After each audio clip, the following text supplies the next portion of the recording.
Hello, this is Rich, and today is going to be a tutorial about integrating speech recognition into Cryengine for use in your projects or games.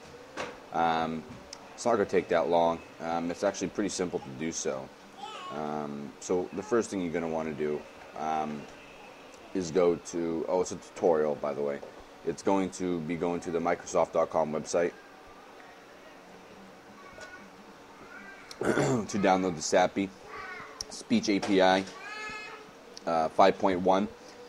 There's been a lot of advancements to the speech recognition software since then, a lot. But unfortunately, SAPI 5.1 is the only one that's allowed to be legally redistributed in your games for free. So we're going to have to download that one. So once you're on the Microsoft.com website, go ahead and type in SAPI 5.1 and go ahead and search. And we hear Download Speech Software Development Kit 5.1. When you go to here, there's going to be a lot of them, a lot of different little downloads here. And in order to select the right one, read down here, important file download details. If you want to redistribute the Speech API and/or speech engines to integrate and ship as part of your product, download the Speech 5.1 SDK redistributable file. Speech SDK 5.1 MSM.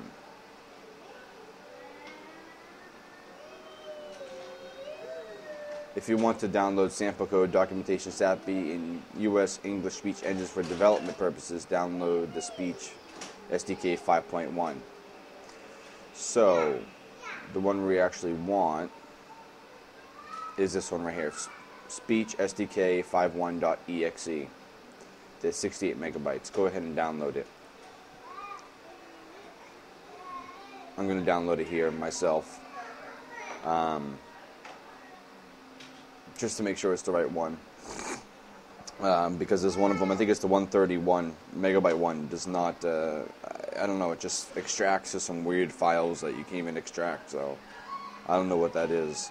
But you're going to want the Speech SDK 5.1.exe, and that's going to install all the required files that you need to start developing with Microsoft SAPI.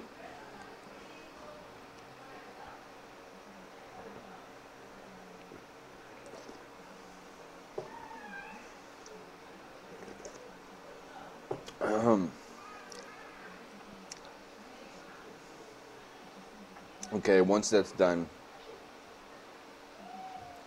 you're going to want to left click, run, and pick a place for it to extract. Remember that place that you chose. I'm going to browse. I'm going to go to desktop. Actually, let me just create a new folder. There you go, new folder 4. And let me browse, put it in my new folder 4, and push OK, and then unzip. Go into the new folder 4, and you're going to want to click on Setup. Once you set this up, it's going to I'm not going to do this again, but you just follow the instructions to install it just like a regular program, and just remember that location. That's how you install the SAPI SDK for development purposes. Once you've done that, I'm going to show you what this looks like here.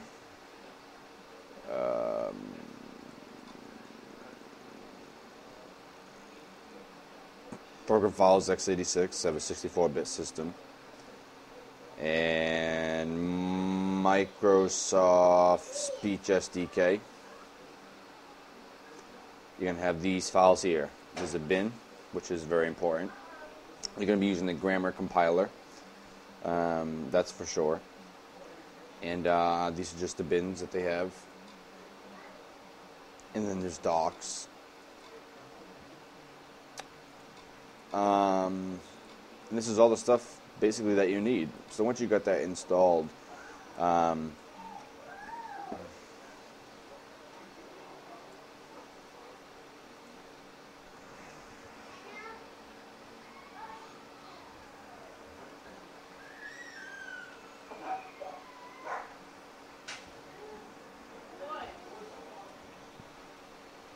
go ahead to the Microsoft website once again. And what you're going to do there is you are going to go up to the MSDN, which is the msdn.microsoft.com Visual Studio, and then you're going to see Learn Visual Studio here, and How Do I video series.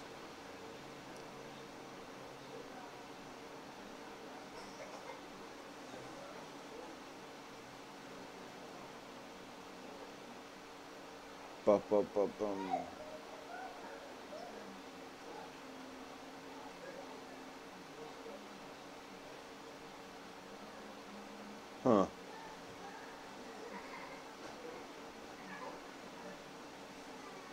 Programming languages.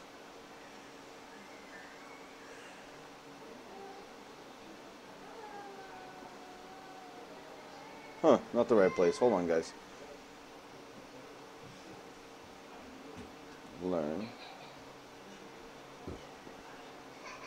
Learn Visual C++.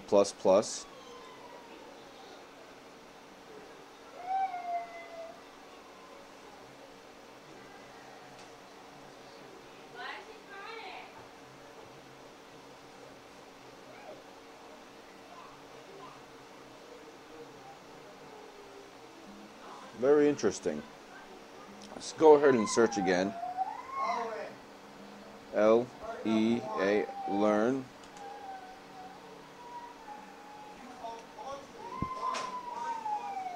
Learn speech.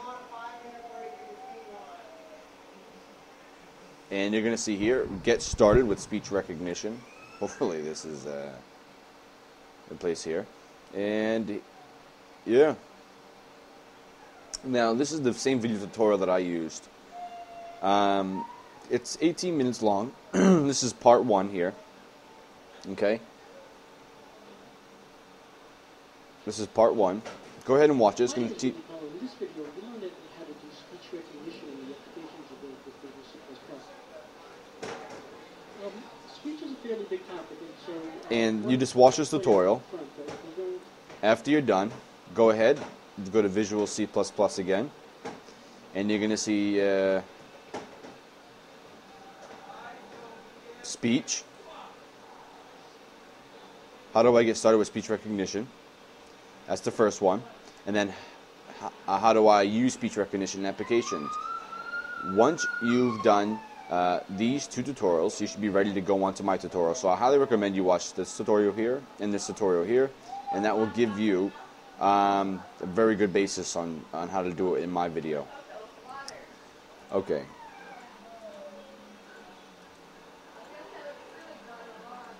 So let's go ahead and let's open up Visual Studio.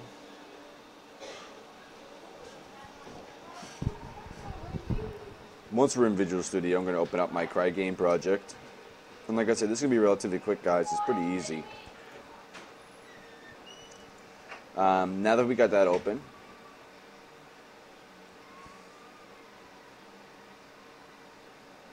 we're going to minimize it, and then we're going to go create a grammar file, and you'll see the importance of this grammar file, and I'll explain it to you in a minute here.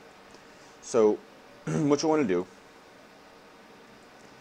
is you want to go to your speech SDK, which is the program file is x86, Microsoft Speech SDK 5.1. You're going to go to your bin, and then you're going to see the grammar compiler.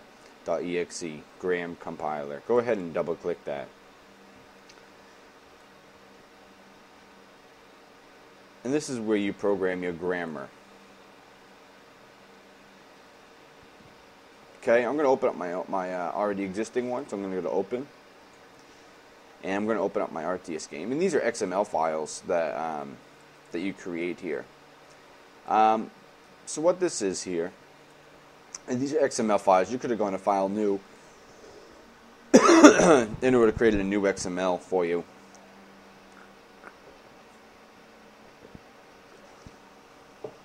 But on top of the line, you open it with the tag grammar, lang ID, equals, and then a number.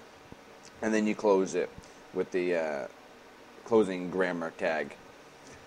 Okay, and what this grammar language ID equals 409, if you go to the Microsoft website and you search around for a while, you'll see that actually 409 equals English. So this basically says that, okay, this grammar is going to be in English. It's going to recognize English words. Just search around for language IDs, and you'll see that 409 is for English.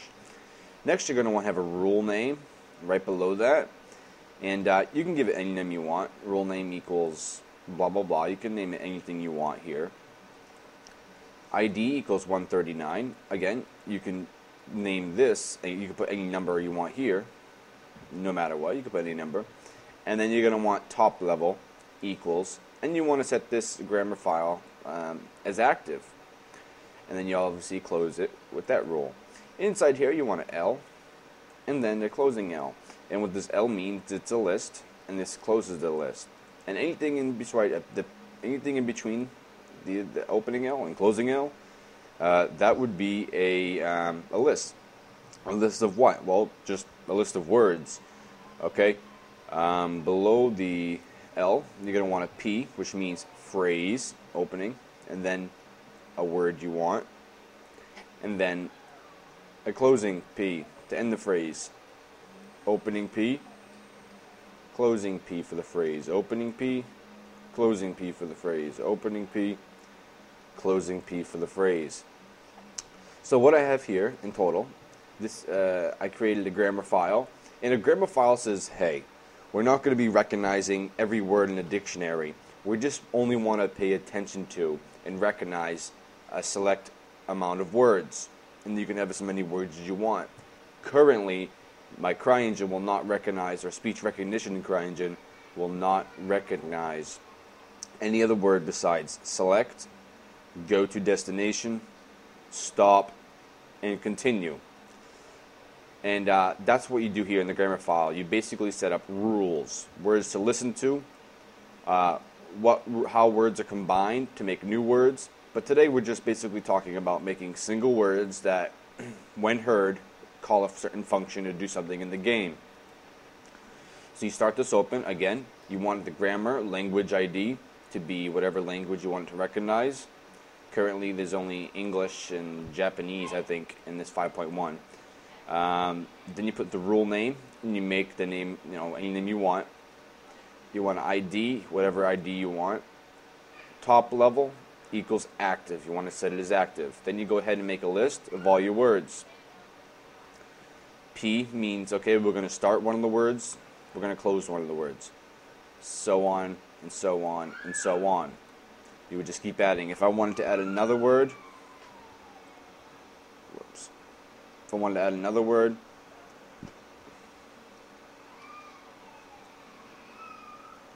I just say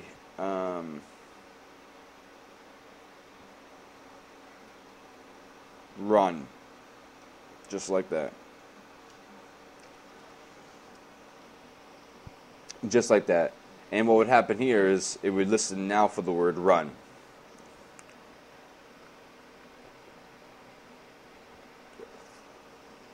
So now Sappy will listen to select, go to destination, stop, continue, run. And now it's creating a grammar file. So what it does is basically, when it hears one of these words that you say, you can do checks against it. Was the word run? In C++, you could run checks. Was the word run? Was it continue? Was it stop? If so, do such and such. Call this function. Set this variable. Blah, blah, blah, blah, blah. That's how that works. Once you're done here, you want to go to Build, Compile, and it shows you where it put the compiled version. It shows you where it put the compiled version. Desktop, ASR, RTS game. It's not a .xml file. That's what you're writing here. Even though it says it's compiling your XML, but it saves it as a different file format, and it's successful. So it's users, Richmond, do desktop, ASR. Once that's done, I compiled it. You could also compile and test grammar, which I'll show you that right here. Once you do that, and go to begin recognition. Let me turn my speech recognition on.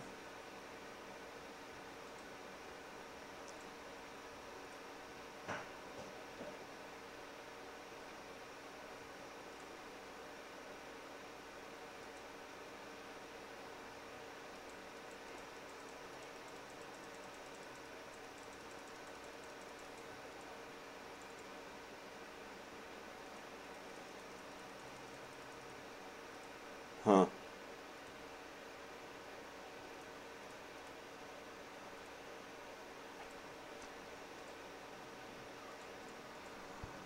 Start speech recognition up again.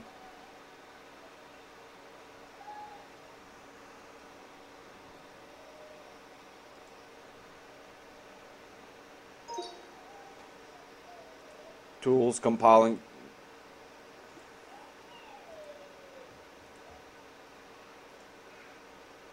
Start listening.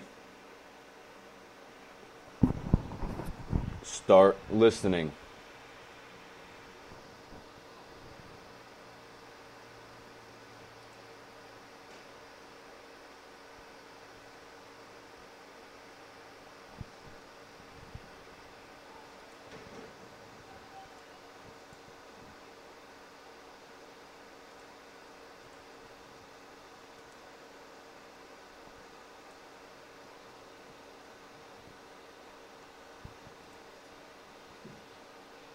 It's giving me a lot of issues, guys.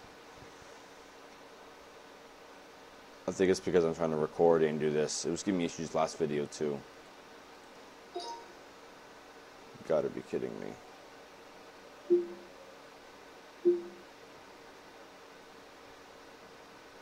Start listening. Open up Grammar Compiler. And let's open up our thing here.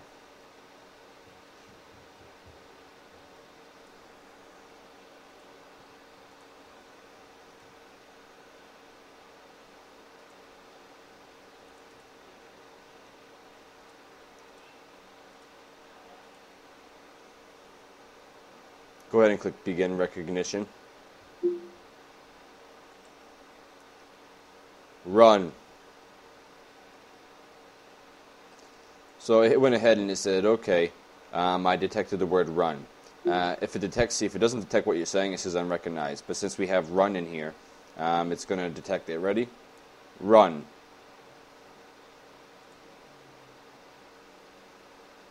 Select.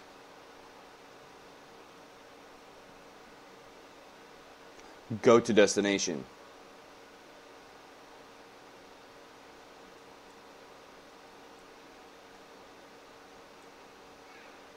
Stop.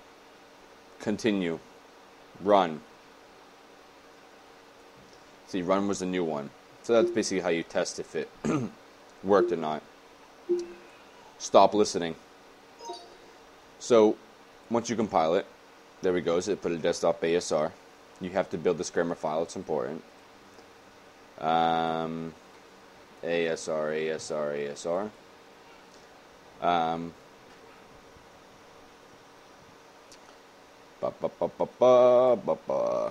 Okay, ASR.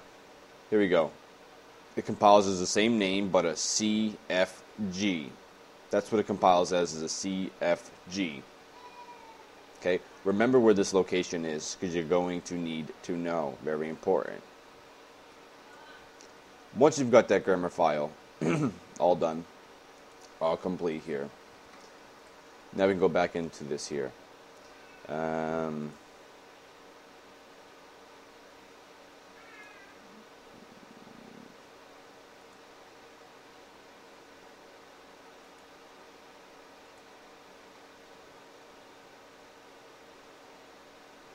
Okay. Alright, we're going to need to create a .cpp and a .h file, new. So under My Files, I made another filter here called Speech Recognition. I got speech recognition.cpp and speech recognition.h. Go ahead and create those. You should already know how to create. From now on, these tutorials are going to get more and more advanced, especially coming up on my next one or two I have, which is multiple unit selection and movement, as well as creating formations, how to go to a position. I'll show you actually at the end of the video what I'm talking about. It took a lot of freaking work. I'm still working on it. It was so freaking difficult. It's all done custom by me, and it was a lot. But it's not perfect, but it works. Anyways,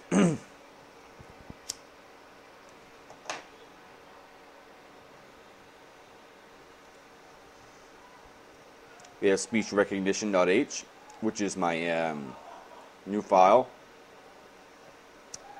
And it has a class, so I made a class of speech recognition. It's a struct speech recognition. Go ahead and do that. Go ahead and create the constructor for it. Go ahead and create the destructor for it, just like that. And we're going to give this some functions that I had. We have an update function with the parameter bool update. We have a void function initialize, and we have a void shutdown. And these are all three things I need. I said, okay, I need a way to start it up, keep it going during the game, and then shut it down when it's done. So I made the void initialize function, which basically gets everything that we need for it to go up and running in the beginning of the program or game. I have the update function, which does all the updating and recognizing of the words throughout the entire game process. And then when we shut down, I make a shutdown function, which gets rid of all the instances of speech recognition, so it doesn't recognize anymore. And in the .cpp, I've defined these functions here. And what you're going to want to include, you're going to want to include the stdafx in the .cpp file, the stdafx, obviously your speech recognition.h, which was the header file for this. You'll want to include globals, which is from me, because it's going to be using global variables, and RTS mouse, which is, if you, I'm assuming you're using my source files here. RTS mouse, so you're going to want to include that as well. We're going to be using some stuff in there. And then you're going to disable a warning. So pragma warning, what this does is, hey, compiler, if this such and such warning here happens, ignore it. Just bypass it. Don't let it happen.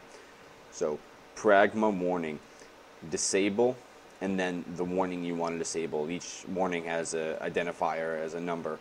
So this actually corresponds to an actual warning. For speech recognition, if you watch the video, this will all make sense.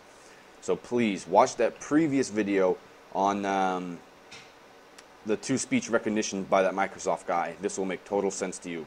You need to watch that before you watch this, because I'm not good enough to explain this entirety.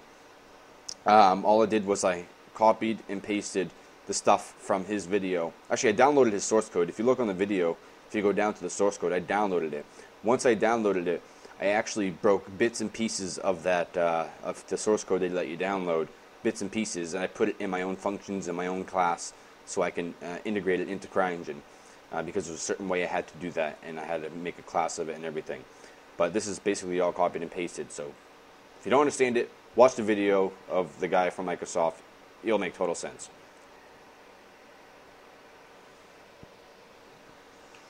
So go ahead and disable the warning. Go ahead and set these here. Bool done equals false. And then we're going to want a RTS mouse 1. Right now I'm creating an object of my class RTS mouse so that we can use its functions. I'm making it W string select. I'm making a select variable of type W string, which is a wide string, and equals, and you have to put the L here. So normally, if you make a string variable, you'd put select here without the L. But we're making a wide string variable called select, and it's going to equal the word select. But make sure you put an L, capital L there. It's important. I'm not too sure on the details, but that's important. I had to do this. This is not in the Microsoft video that the guy did. It's not in there. I had to do this myself, but it was kind of confusing. So there's a lot of modification done by me, but the basic idea I got from the video. So we got to put W string select equals L select. Name these exactly the same. This is capital S, lowercase ELECT, capital S ELECT. W string variable go to destination equals L go to destination. If you notice, these are the words that are inside of the grammar file. So go ahead and create your variables. Now, if you would have different words, if you had different words in your grammar file, you'd put those here. You make a W string variable named whatever, and you put your words that you put in there. Okay? And you see why this is important later. After you're done, go ahead and create some more variables and pointers at the top of your file. LPW string, PWS Z text, handle, H event, HR result, HR, CSP event, event. Again, these are just copied and pasted from the actual tutorial that the guy did. So I can't really explain these. So just go ahead and copy all of these here that you need to. Just like this. Okay. Bool, Win API, handle routine, D word, DW, control type. And I put global environment, plog lock, exiting. This means here that when you hit control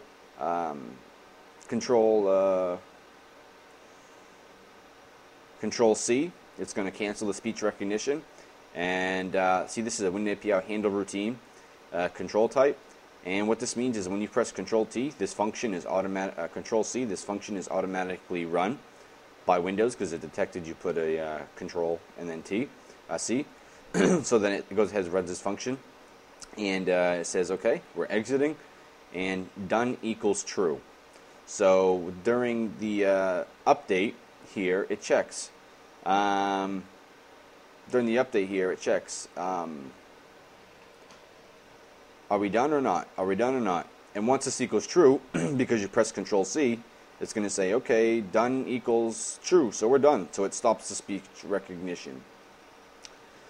So then I made define my function, speech recognition, initialize. And this is handling all the initialization of the speech recognition software. So go ahead and set control handler, handle routine to true.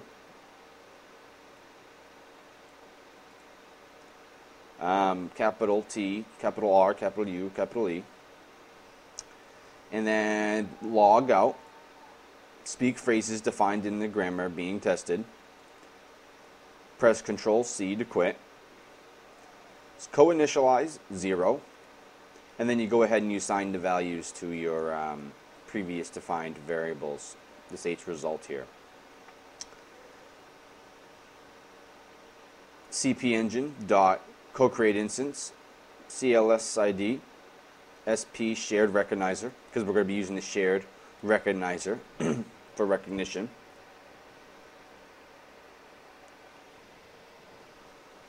The guy goes over that. Just want to make this clear here. You cannot copy and paste that guy's code into Cryengine and have it work. It just doesn't work that way. So you may be thinking, oh, the guy didn't really. I didn't really do much. I actually did quite a bit. There's certain ways you have to actually put them in code. Certain ways you have to actually. This is all one part of a Windows 32 event. This 32 main function, and I actually had to split these up in a specific order in order to do so. This is what this tutorial is about. If you want to know how it works, watch those videos. This is showing you how to integrate it into Cryengine, and you have to do exactly what I'm doing here. Initialize function. We're initializing all the engines. We're telling it we're going to be creating a shared recognizer. I'm creating a recognizer context. HR equals CP Rico context, set notify Windows 32 event. CP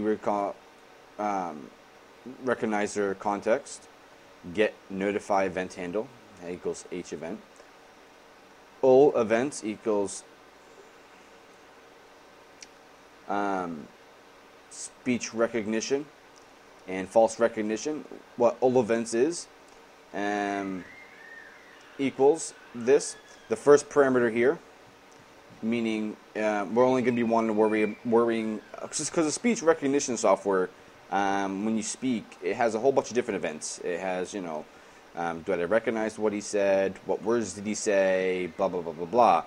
Well, we're saying all events, which is a variable here, is only going to be concerned about if we had a positive recognition and a false recognition. So our program is only going to be worrying about whether we had a positive recognition of what we said or a negative, or didn't recognize what we said.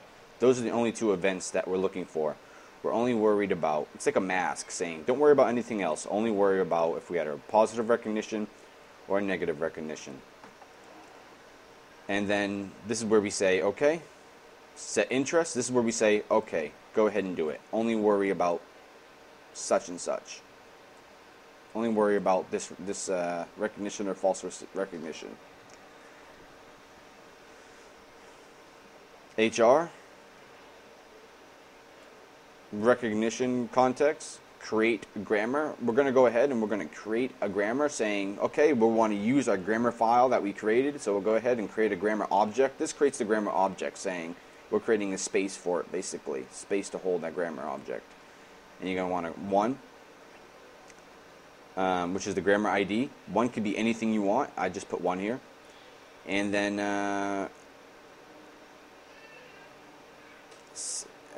reference CP grammar. HR equals CP grammar. Okay, see, this is a CP grammar. We created it. So now we have a CP grammar right here. So we're telling the grammar object to load a file into it. Load a file into the grammar object, which is going to be L. Very important. You need the L here. Saying it's going to be long string. And this is where you put the where your grammar file is. RTS game.cfg. What I did here was I just went just like this. Blah blah blah blah blah blah blah blah blah blah blah blah blah blah. And I clicked up here. I grabbed everything from here. Copy.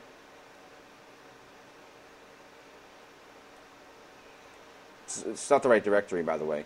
And you paste it all in quotes. Paste. And then you put your rtsgame.cfg. This is the location of your CFG file that you want to load. And by default, it's going to be backslashes. They're going to be going that way. To separate it, that cannot happen. It needs to be forward slashes, like I show you here. Need to be forward slashes to the grammar file you want to load.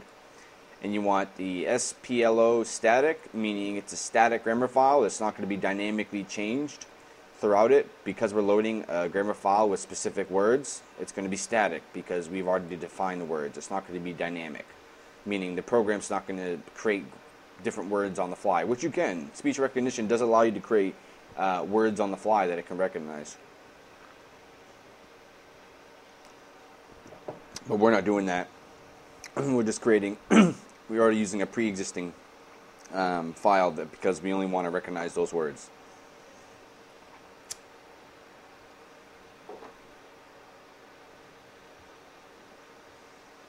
Telling the grammar file to set rule state. You want 0, 0, and then you want it to be active. SPRS active. You want to set our new grammar file as the active one we're going to be using. And this is when I was having issues with it and integrating it. And I put this comment here, but it's no longer needed because I fixed it. That would be the initializing. It sets up the grammar file. It sets up what we're going to be interested in. We're going to be interested in, positive recognition or negative recognition. We're going to be using the shared recognizer. And obviously you see the co-initialize here. It's going to be initializing it. And then I have a speech recognition update, which actually does all of the updates. It does all of the updating of the speech recognition, meaning it's listening. It's going to be constantly listening for what you say. Here's the very thing here. If do update equals true, then go ahead and continue. See, do update is a variable here argument that I created. Meaning when I say go ahead update the speech recognition, I could tell it yes update by putting a true or false. If I put true, it's going to do the update because do update is going to be true, so it's going to keep updating. When I shut down the program, I just call update again, but I put false in the parameter so it doesn't update. So currently, do update will be true because we tell it to in the function here, do update to true. And then it checks if event get from CP recognition context equals SOK.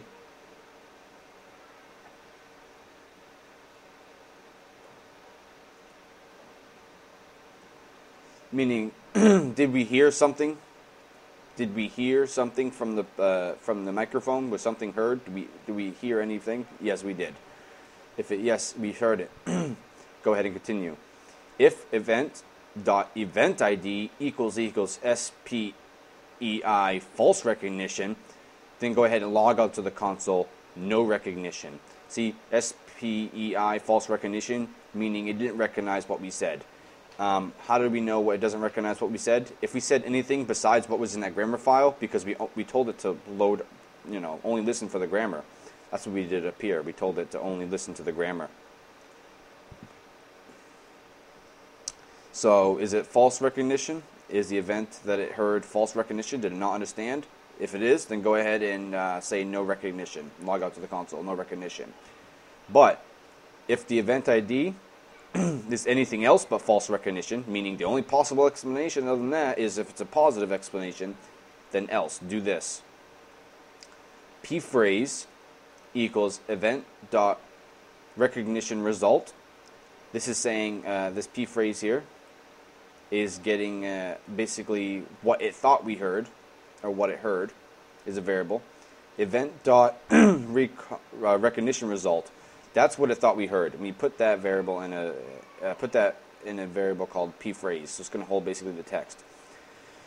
HR equals phrase get phrase, get the parts of the phrase. HR equals phrase get text, get whole phrase. Yes, we want to get the whole entire phrase from what we said.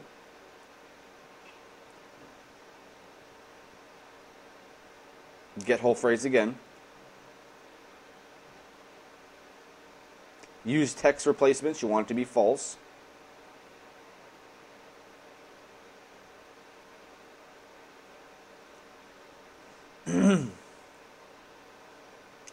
At PWSZ text, that's a variable we created up top here. This is what it stores the actual text into. Right here. See, it's a string. This is a string variable, PWSZ text.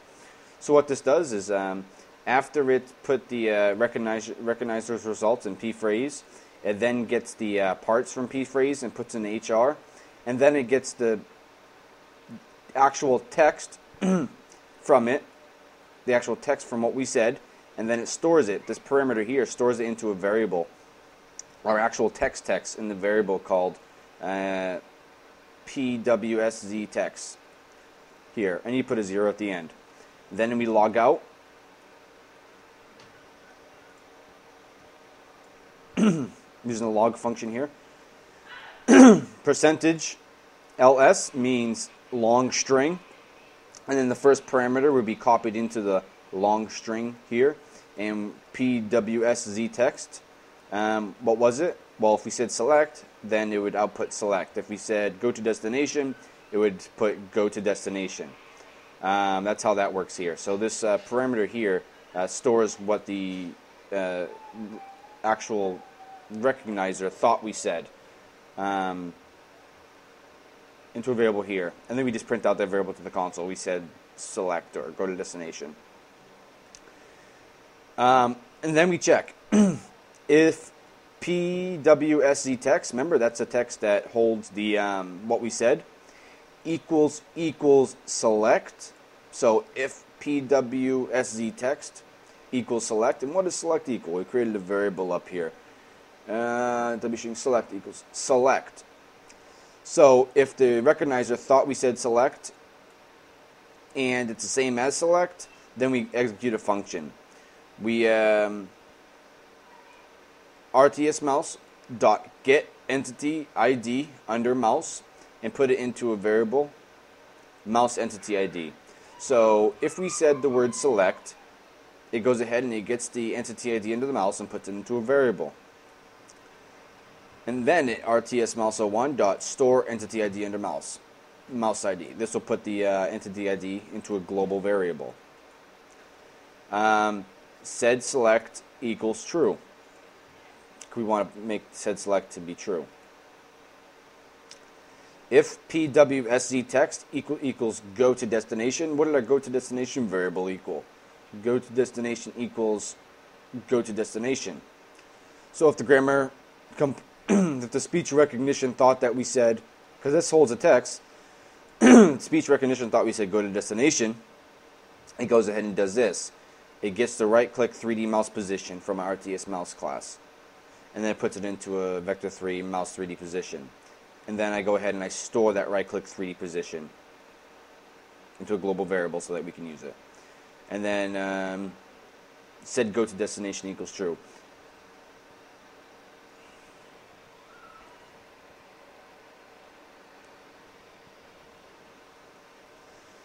If PWSZ text equals stop, go ahead and put said stop equals true. If PWSZ text equals continue, then go ahead, said continue equals true. Now that's all of this here. That's all part of this do update function here.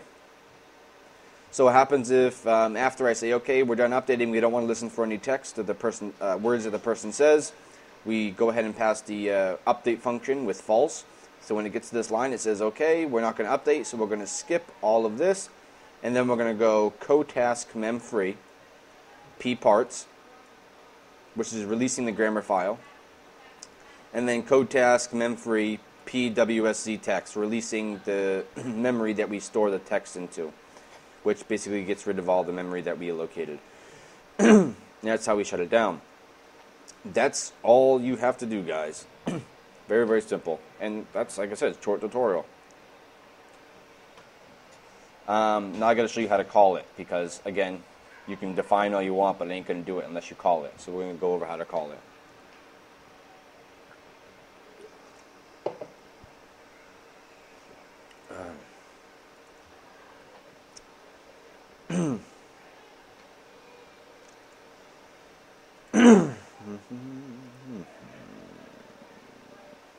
Go ahead to game.cpp. Very simple, guys. Once you're in the game.cpp, go ahead and make sure in there cgame scope here. And go ahead to the init function, the initialize function, where Cryengine initializes all of its interfaces. And very simple. Speech recognition 01 dot initialize. So we're calling the initialize. So when Cryengine initializes, we tell it to initialize our speech recognition to be ready to use. Now you're going to be wondering what speech recognition underscore 01 is. It's an object I created of speech recognition. Since we can't use the class itself to call its own function, we created an object. So at the top of the file here, obviously I included my speech recognition.h file, my globals.h, RTS mouse, and RTS camera. And what I did here is I RTS camera 01, speech recognition 01. I created an object of my class speech recognition. After I created the object, I can use my speech recognition functions because I created an object. And I go to the init, and I say, okay, when Cryengine initializes, go ahead and call the function initialize. once we go up, let's go to the update function of Cryengine. So whenever Cryengine updates, it's going to update ours. So at the bottom of the update function, after everything else, speech recognition 01.update, true. I said go ahead, true, update it. Go ahead to shut down. So when Cryengine shuts down, it shuts down my speech recognition. Right before this game, right before it shuts down Cryengine, we go ahead and we put speech recognition 01.update false. So it's going to I'll delete all the memory and not update the program anymore. Let's say you run it. So put the shutdown function in shutdown, put the initialize function in initialize, and then put the update function in update. Pretty simple. That's all you got to do, guys, for integrating speech recognition. You can expand off of that and, you know, do whatever, but that's basically how you integrate speech recognition into your program. Cool. So what I want to go over now is I want to show you my multiple unit selection that I've got. It's not perfect, but I actually got it multiple unit selection. Another big news. I'll tell you in a second. Another big news is this. Before I couldn't get unit selection, I couldn't get the guys to move through C++. Remember, I couldn't? That's why I had to create a flow graph node to do that for me. To do the movement for me. I have now figured out how to do it through C++, how to move it, so we don't even need flow graph. It's done through C++, and we're going to go over that, you know, in the next tutorial or so. But I want to show you the result. I also want to show you formations. I was working on formations, creating my own custom formations. All my code, not a bit of any of Cryengine's, it's all mine. I spent all day yesterday on it.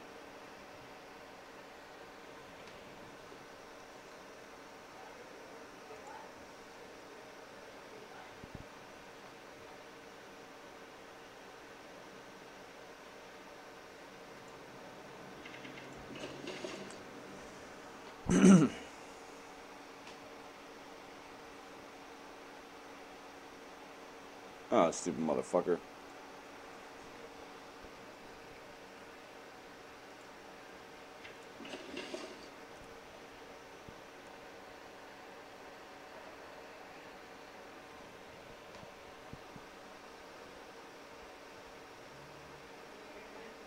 If you notice, guys, I ended up fixing it so that it would be non-full screen when I start. Okay, so let's go ahead here, and let me just left-click on one of these guys.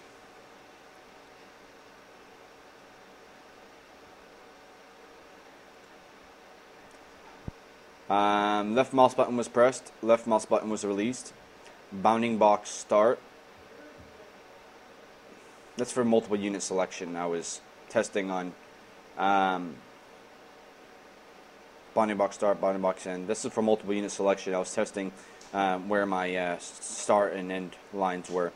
But 82 is the entity ID that was under the mouse. And there are 0 entities in selection range because I didn't select anything. And so I can just right click and I can move him. It's not done through flow graph. I'll even show you my flow graph just to show you. It's not done through flow graph. So okay, I can go ahead and I can move this guy, and I can also select this guy, and I can move him, and you know, so forth, so on and so forth.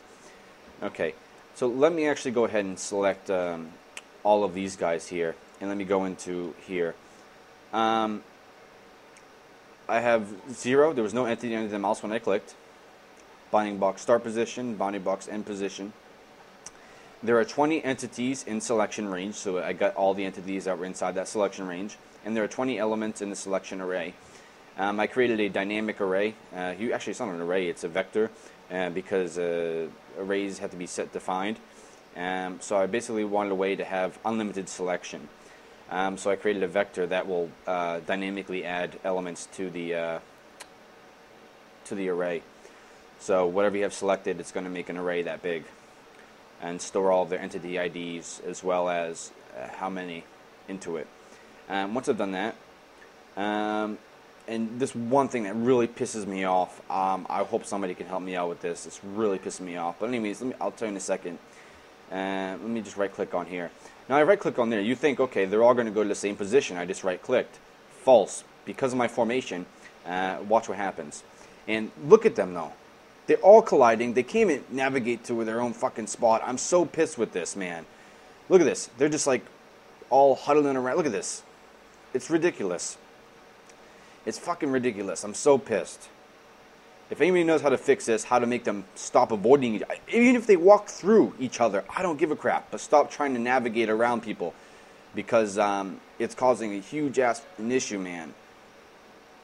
But anyways, as you can see, I have a nice clean formation.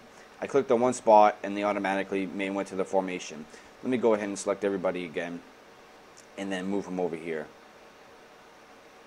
Stupid people. Like I said, it's not perfect, but it needs a lot of work.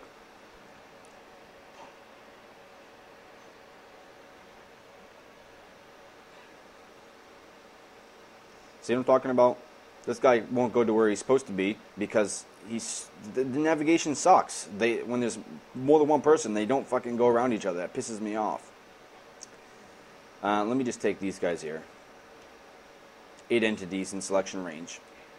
And then we move them up here. It could be a variable amount.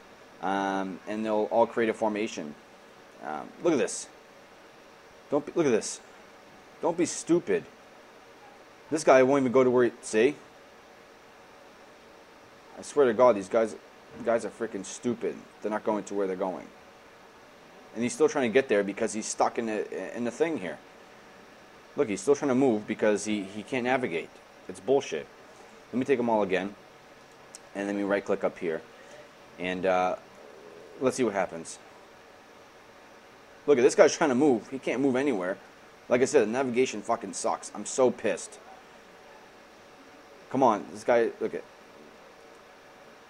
Move up here, assholes. Anyways, they're nicely uniformed. Let me just take just a few of them. And then bring them over here. This guy won't even fucking go.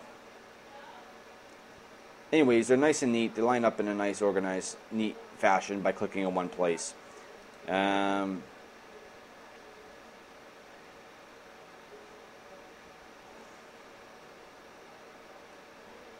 But go ahead. They're going. Like I said, navigation sucks. No fucking joke.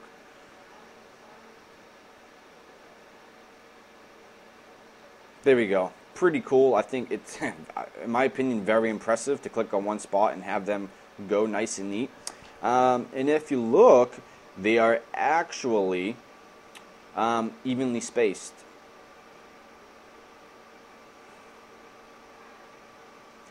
They're all evenly spaced. Just like that.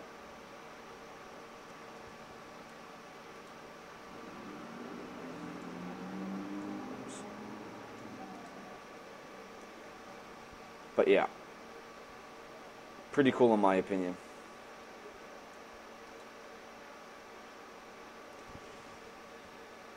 Like I said, it doesn't matter how many you have, they'll all line up perfectly to where they're supposed to be. It doesn't really matter. You can have 2, 5, 30, 100, and they'll all line up in a nice, neat, orderly fashion.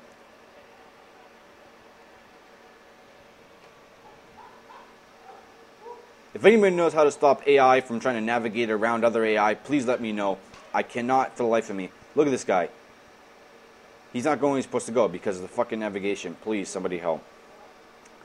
Alright then, thank you very much. And I'm just going to show you the code for the formations real quick.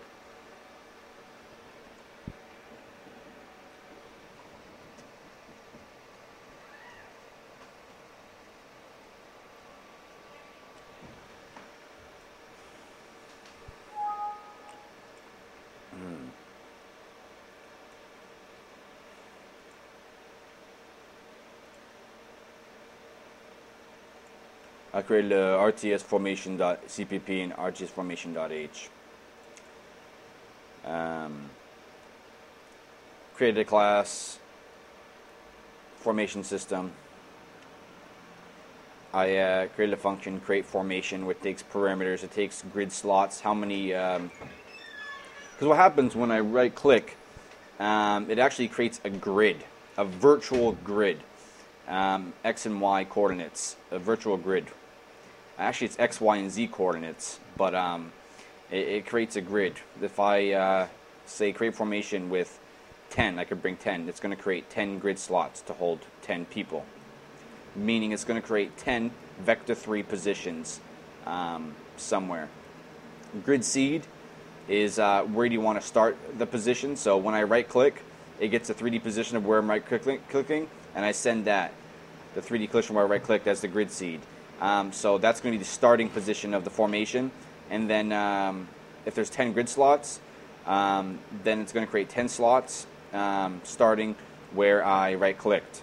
Then I'm going to send another parameter over called grid spacing, which is going to space the grid slots how many meters away. Currently I have set to 3, so when I create the formation, it create grid slots. You can make how many, you can make how many slots you want to hold for a grid, no problem. Grid seed is where you want to start the, where you want the formation to be. In that case, I wanted it to be where I right clicked. And grid spacing is how far apart each one is going to be away from each other. Currently, I have the grid slots to be how many entities I have selected. So if I have 30 entities selected, go ahead and create 30 grid slots. Grid seed is go ahead and create those 30 slots right where I right click. And then grid spacing, I told it to space each grid evenly 3 meters away. 3 meters X, 3 meters Y. So it's a nice evenly distributed. Bam, bam, bam, bam, bam, bam, bam, bam. Evenly distributed. So it's a nice formation. But then I didn't want it to sit there and go all long line of formation. I want it to fill up 5, then 5, then 5. So it's a nice square type of formation. So not only does it make a formation, it puts them into more of a square type of situation. And it's pretty cool. It's pretty advanced in my opinion. Be able to create vector 3 positions on the fly based on it's basically an auto generator that creates a grid, an array, X array and Y array, vector 3 locations. Each grid slot has a vector 3 location that each AI goes to. And then here I have the formation system, create formation, grid slots, vector 3, and define it. And then I, once it's creating formation, I put creating formation with blah blah blah slots, and this string here gets replaced by how many slots I want. So I call the function with how many people I have. So if I created I'm creating a formation with 30 slots because I have 30 people selected, it's going to say, okay, formation with 30 people, creating a formation with 30 slots. And then this handles the making sure that that it's not a long line, and that it's actually more like a square formation, as well as it's in control of making, creating dynamically grid based on the size you want to create it, and evenly spacing them out. And then after it's done, I say formation complete, grid contains blah blah blah slots, which is going to tell me how many slots it actually created. It was a debugging thing. I wanted to see how many slots I wanted to be created, and then at the end see how much it actually created.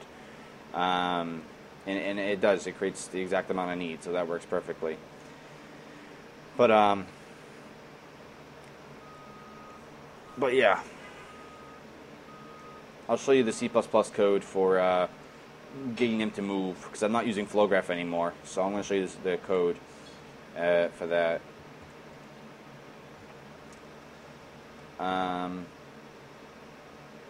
Multi-unit movement. We'll just do that here. Multi-unit movement. It goes ahead, blah blah blah blah blah. It gets the entities each individually. So if I have multiple selection for every entity, it goes and it moves it. Then it goes around and moves another entity. Then it goes around and moves the other entity. Like I said, this is going to be explained in another tutorial, but I just want to show you how I got it to move. I got an entity. Then I got the AI of that entity. and then I converted that AI object into an AI actor with the static cast. I'm casting it to an actual AI actor and setting its speed. Then I'm creating signal data. Then I'm giving the signal data a vector 3 location, which is here. It doesn't look like a vector 3, but we'll go over this.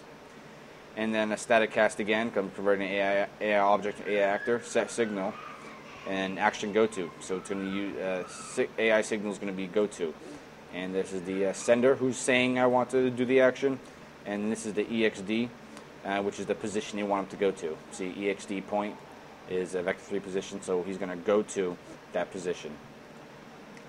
Very, very simple. Same with the single unit selection. It just takes that single object, converts it to an AI actor, set its speed, converting it to an AI actor, telling it to go do the action AI go to, and then the position. And the position is the right-click 3D position. But yeah, all right then. Thank you very, very much. Hope you enjoy the tutorial. Bye.